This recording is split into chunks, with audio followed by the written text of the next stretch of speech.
જય શ્રી કૃષ્ણ મિત્રો. ઘણીવાર આપણે આપણી જાતને બહુ ઓછી આંકતા હોઈએ છીએ. ઘણીવાર આપણને એવું થાય કે મારી પોતાની કિંમત શું? જેમ કે હું તો એક સામાન્ય ગૃહિણી છું, ખૂબ ઓછું ભણેલી છું, મારામાં ટેલેન્ટ નથી, મારો દેખાવ સારો નથી, વગેરે વગેરે, હે ને?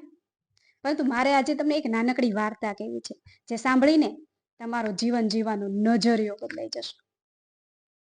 એકવાર એક નાનકડો છોકરો તેના દાદાજી પાસે બહુ મોટો સવાલ લઈ જાય છે. પૂછે છે દાદાજીને કે દાદાજી, મારા પોતાના જીવનની કિંમત શું? દાદાજી તો વિચારમાં પડી ગયા.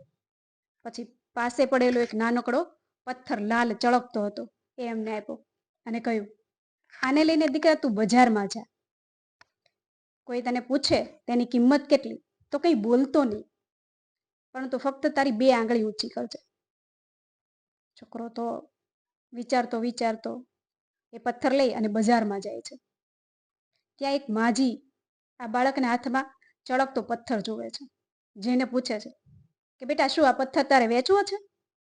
છોકરો કંઈ જવાબ નથી આપતો. એટલે માજી પૂછે છે, તેની કિંમત શું છે? છોકરો કંઈ બોલતો નથી, પરંતુ ફક્ત તેની 2 આંગળી ઊંચી કરે છે. એટલે માજી કહે છે, 20 રૂપિયા.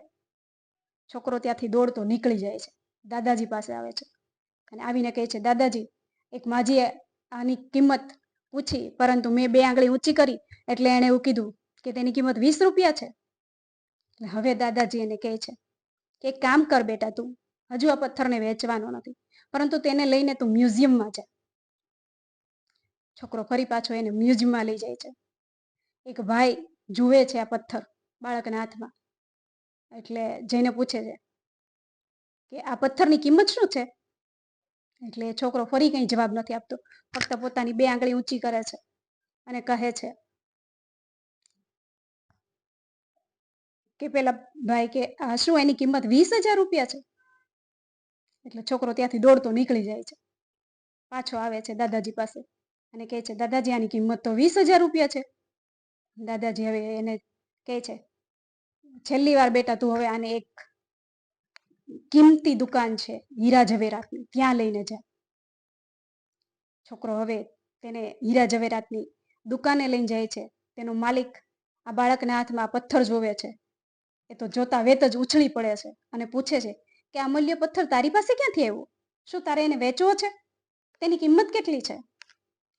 છોકરો ફરી પાછી 2 આંગળી ઊંચી કરે છે એટલે કહે છે, 2 લાખ રૂપિયા. જો તારે વેચવો હોય તો હું હમણાં જ લેવા તૈયાર છું. છોકરો ત્યાંથી ભાગી જાય છે. તો મિત્રો, વાત આખી એવી છે, વાર્તાનો સાર જ એ છે કે આપણી કિંમત એ નથી કે બીજા કરે, પણ આપણી કિંમત એ છે કે આપણે ક્યાં અને કેવી જગ્યાએ ઊભા છીએ. માટે આપણે આપણી જાતને ઘડીએ અને મહેનત કરીને એવી જગ્યાએ હિંમત હાર્યા વગર પહોંચીએ કે આજે આપણી કિંમત 20 રૂપિયા નહીં, પરંતુ લાખોમાં હોય. જય શ્રી કૃષ્ણ.